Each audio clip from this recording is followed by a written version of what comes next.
Assalamualaikum warahmatullahi wabarakatuh. Waalaikumsalam warahmatullahi wabarakatuh. Sebelumnya, Waalaikumsalam warahmatullahi wabarakatuh. di sini kami dari kelompok 2 akan membahas materi mengenai konsep filosofis mengenai etika oleh filsuf Murtada Mutahari. Sebelum lanjut ke materi, izin memperkenalkan diri. Perkenalkan, nama saya Dea Kamilia. Di sini saya bertindak sebagai moderator. Adapun rekan-rekan saya yaitu Mulyani Yulianingsih, Marina Nur Kamila, Trisal Sabila, dan Devilia Agisi yang bertindak sebagai narasumber. Untuk mempersingkat waktu, izinkan saya sedikit biografi yang kita akan bahas hari ini. Mutahari adalah seorang filsuf muslim yang menguasai dengan baik filosofi barat dan kemudian menuliskan kritikan terhadapnya. Mutahari sendiri mulai menaruh minat kepada filsafat materialis, khususnya Marxisme, pada sekitar 1946. Ia mempelajari terjemahan-terjemahan Persia literatur Marxis yang diterbitkan oleh Partai Sudeh, organisasi Marxis terbesar di Iran pada saat itu. Selain itu, ia membaca tulisan-tulisan Taqi Arani.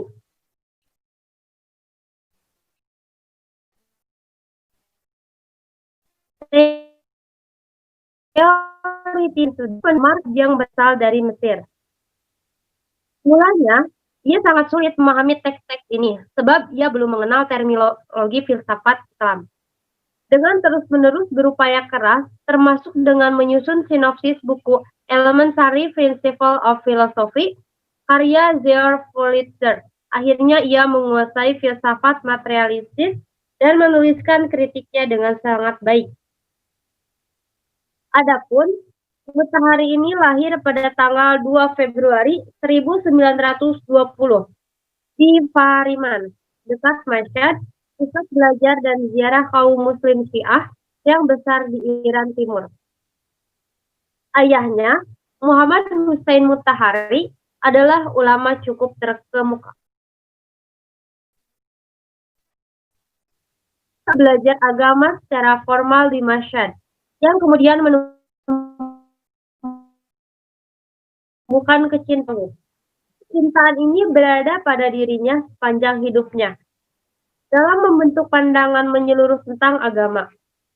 Figur di Mashhad yang mendapat curahan perhatian terbesar Mutahari adalah Mirza Mahdi Syahidi Razavi, seorang guru filsafat. Namun, Razavi wafat pada tahun 1936. Ketika Mutahari belum cukup umur untuk ikuti kuliah-kuliahnya. Ia meninggalkan Mashhad pada tahun berikutnya, sebagian karena alasan ini untuk belajar di lembaga pengajaran di Qum yang diminati oleh sekian banyak siswa. Mungkin sekian penjelasan biografi dari Murtada Mutahari ini. Selanjutnya, di sini akan disajikan 5 pertanyaan, di mana 5 pertanyaan ini akan dijawab oleh kelompok kami. Untuk pertanyaan pertama, pertanyaannya yaitu, bagaimana konsep etika menurut Murtada Mutahari, yang akan dijawab oleh saudari Devilia Agisi.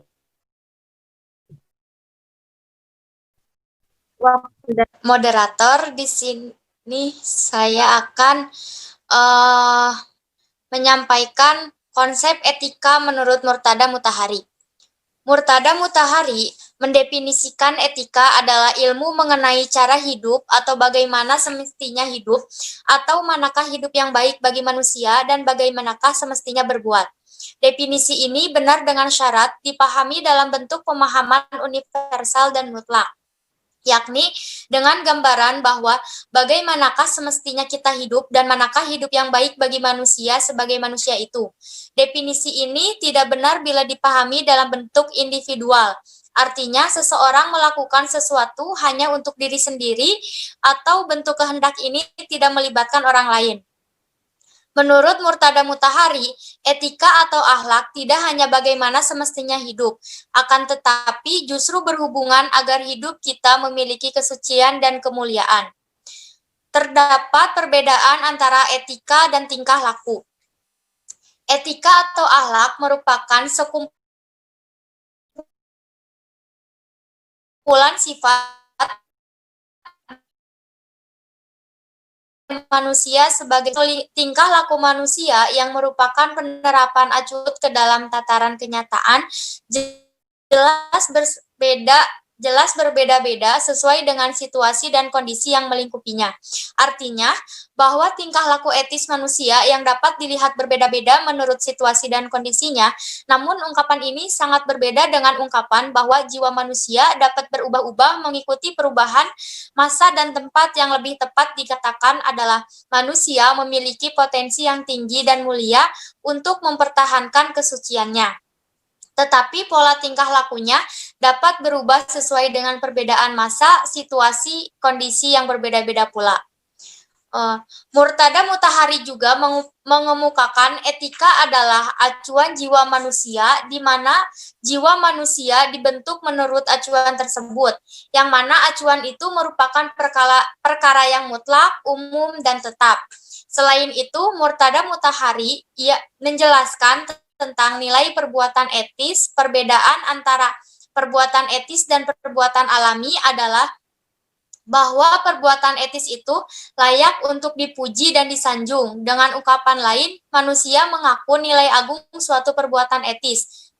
Lebih jauh dapat dikatakan bahwa inti intuisi setiap manusia mengakui ketinggian dan keagungan suatu perbuatan etis. Nilai yang kami maksudkan bukan dalam arti material, seperti yang biasa diistilahkan dengan upah atau seperti gaji pegawai yang bekerja pada seseorang sebagai imbalan pekerjaannya, baik berupa uang maupun barang. Namun nilai yang dimaksud di sini adalah berada pada kedudukan yang lebih tinggi dalam diri manusia. Nilai-nilai tersebut tidak dapat disejajarkan dengan uang ataupun barang. Perbuatan seorang sukarelawan yang mempertaruhkan jiwanya demi orang lain tentu sangat bernilai dan berharga. Namun harganya tidak dapat dikompensasikan dengan uang. Namun perbuatan etis dalam benak dan intuisi semua manusia mempunyai nilai yang amat tinggi. Bagaimanapun nilai ini tidak dapat dibandingkan dengan materi. Sebesar apapun materi itu tidaklah menandingi nilai-nilai etis. Hanya segitu argumen konsep etika menurut Murtada Mutahari.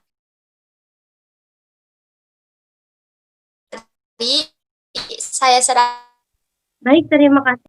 Selanjutnya pertanyaan kedua, apakah yang maksud baik dan buruk? Pertanyaan ini akan dijawab oleh Rizal Sabila. Waktu dan tempat dipersilahkan.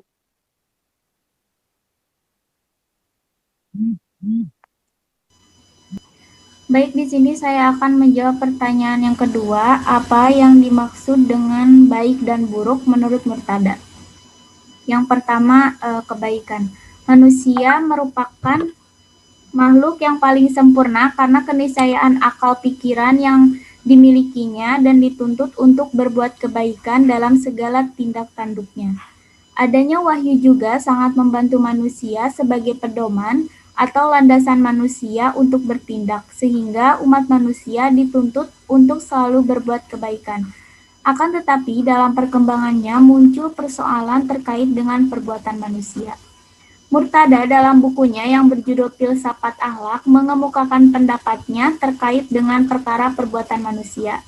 Murtada Mutahari membagi perbuatan manusia menjadi dua bagian, perbuatan alami dan perbuatan akhlaki. Perbuatan baik atau akhlaki memiliki kedudukan tertinggi dalam diri manusia karena perbuatan akhlaki mengandung nilai-nilai yang lebih tinggi dibanding dengan materi atau uang. Namun pada prinsipnya, kedua pandangan ini mempunyai suatu kesamaan karena perbuatan yang dilakukannya bertujuan untuk orang lain dan tidak akan terrealisasi tanpa ada perasaan cinta terhadap sesama. Definisi tersebut dapat dibantahkan dengan adanya perbuatan seorang ibu terhadap anaknya yang juga didasari dengan perasaan cinta terhadap orang lain dan orang lain itu adalah anaknya. Kemudian yang kedua, keburukan. Sejatinya, keberadaan manusia di muka bumi ini dengan segala potensi kebaikan yang ada dalam dirinya membuat manusia akan cenderung melakukan kebaikan, yakni bermanfaat untuk orang lain dan segala ciptaan Allah yang ada di muka bumi ini. Karena itulah salah satu tujuan diciptakannya manusia ke muka bumi ini yakni menjadi khalifah di muka bumi. Namun akan menjadi ironis ketika keberadaan manusia di muka bumi ini justru malah membuat kehancuran, kerusakan, dan malapetaka. Perbuatan manusia yang dapat merugikan orang lain karena perbuatannya, maka itulah yang dinamakan keburukan. Karena tidak sesuai dengan fungsi dirinya sebagai manusia yang dianugerahi akal pikiran oleh Allah untuk difungsikan sebaik mungkin, karena akal pikiran merupakan alat untuk menemukan kebaikan. Dengan kata lain, manusia akan tidak memfungsikan akalnya sebaik-baiknya adalah termasuk manusia yang buruk. Cukup sekian pertanyaan dari soal nomor 2.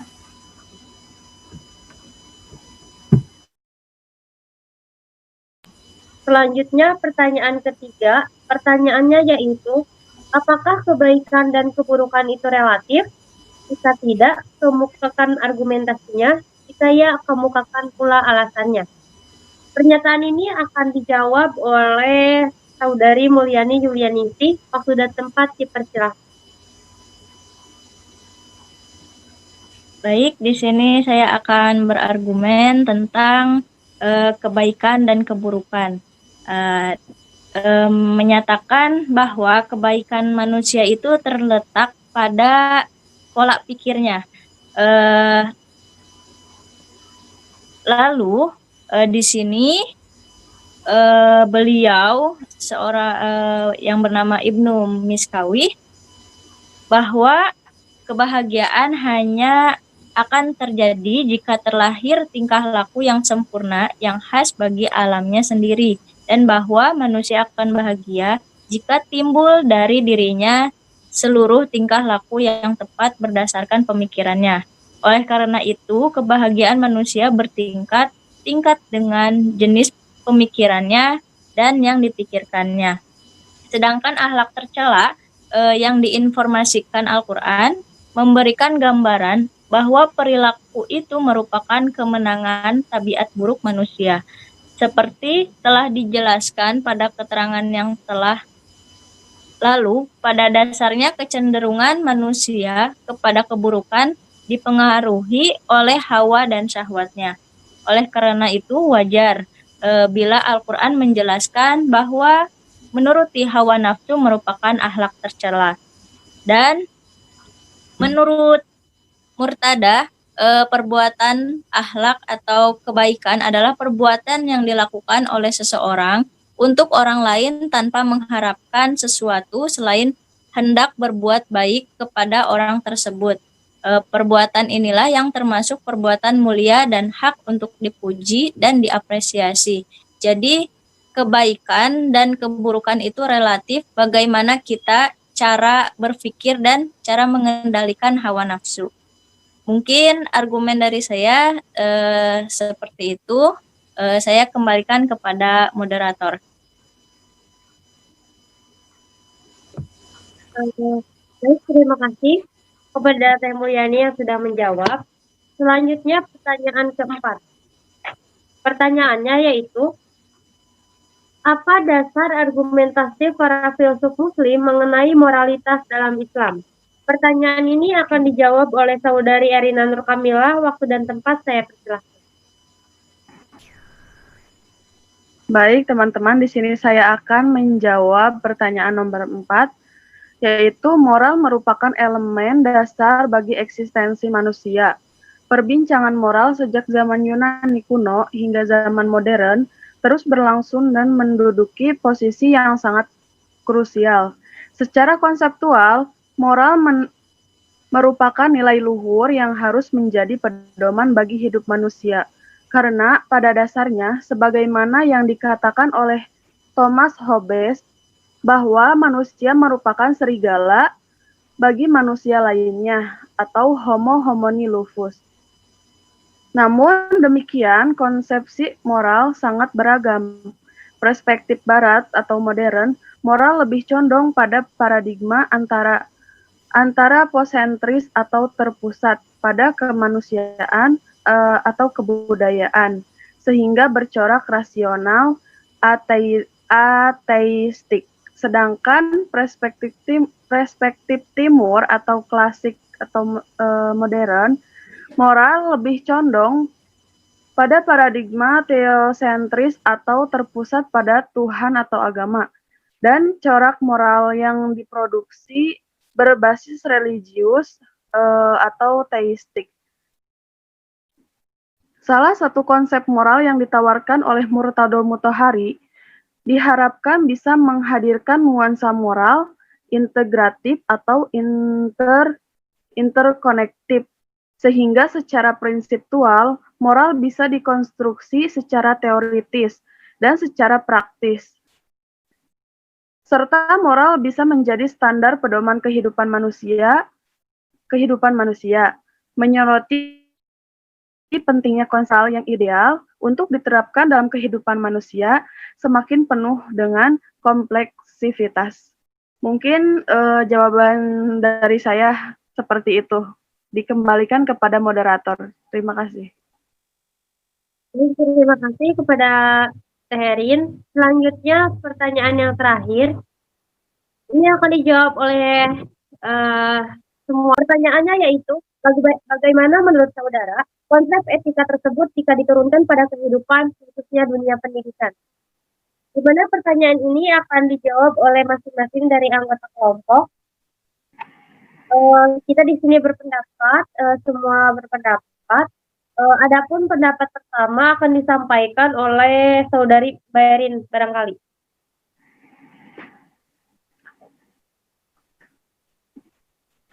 Baik, saya di sini akan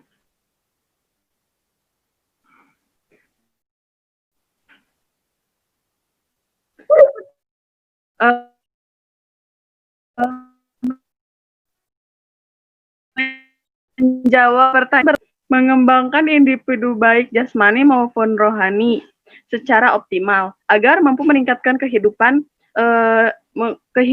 diri, keluarga, dan masyarakat. Jadi etika dalam pendidikan itu sangat penting karena etika sangat berpengaruh dalam kehidupan manusia. Memberi manusia pelajaran bagaimana ia harus menjalani hidupnya melalui rangkaian tindakan sehari-hari. Etika juga membantu manusia untuk mengambil sikap dan bertindak dan baik dalam kehidupan. Akhirnya etika membantu kita untuk mengambil keputusan tentang tindakan apa yang perlu kita lakukan dan yang tidak perlu kita lakukan di kehidupan sehari-hari. Mungkin seperti itu.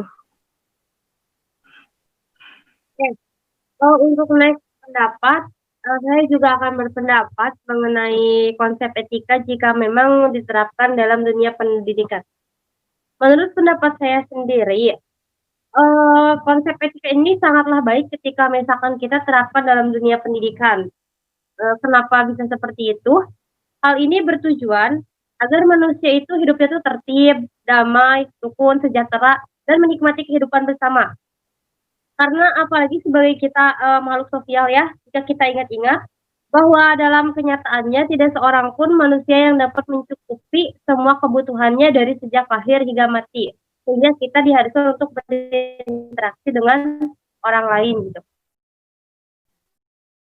Itu menurut pendapat saya. Teman-teman ada pendapat lagi, saya persilahkan.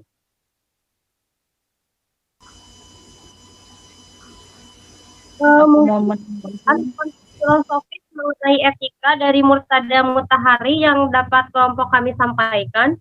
Kemudian di sini saya akan sedikit menyimpulkan dari materi atau dari pendapat-pendapat dari masing-masing anggota kelompok. Adapun kesimpulannya, etika merupakan ilmu mengenai cara hidup atau baginya hidup atau manakah hidup yang baik bagi manusia dan baginya Tuhan. Yang dimaksud baik dan buruk, ada dua aliran besar yang mewakili filsafat etika, yaitu aliran deontologis dan teologis, di mana tolak ukur baik buruknya suatu perbuatan menurut deontologis ini adalah perbuatan dan aturannya. Adapun dari aliran teologis memiliki tolak ukur baik buruknya perbuatan manusia berdasarkan tujuan yang akan dicapai atau akibat yang ditimbulkan. Nah, adapun kebaikan dan keburukan ini, kami rasa ini bersifat relatif dengan alasan karena apa yang baik bagi seorang belum tentu baik untuk orang lain juga. Nah, adapun konsep moral yang digagas oleh Murtada Mutahari ini dilatar belakangi oleh ketidakmampuan Barat sekaligus Timur dalam mengkombinasikan dimensi kemanusiaan. Adapun moral Murtada Mutahari ini berparadigma spiritualis teistik. Moral berasal dari Tuhan yang diturunkan ke dalam hati manusia. Dan untuk pertanyaan terakhir, di mana mengenai konsep etika di dalam dunia pendidikan, menurut kelompok kami ini sangatlah baik ketika memang diterapkan dalam dunia pendidikan dengan alasan agar manusia ini bisa hidup tertib, damai, rukun, dan sejahtera. Mungkin sekian pembahasan kita hari ini. Mudah-mudahan bermanfaat. Mohon maaf bila ada kesalahan. Wallahul muwaffiq ila aqwamit thoriq. Wassalamualaikum warahmatullahi wabarakatuh. Waalaikumsalam warahmatullahi wabarakatuh.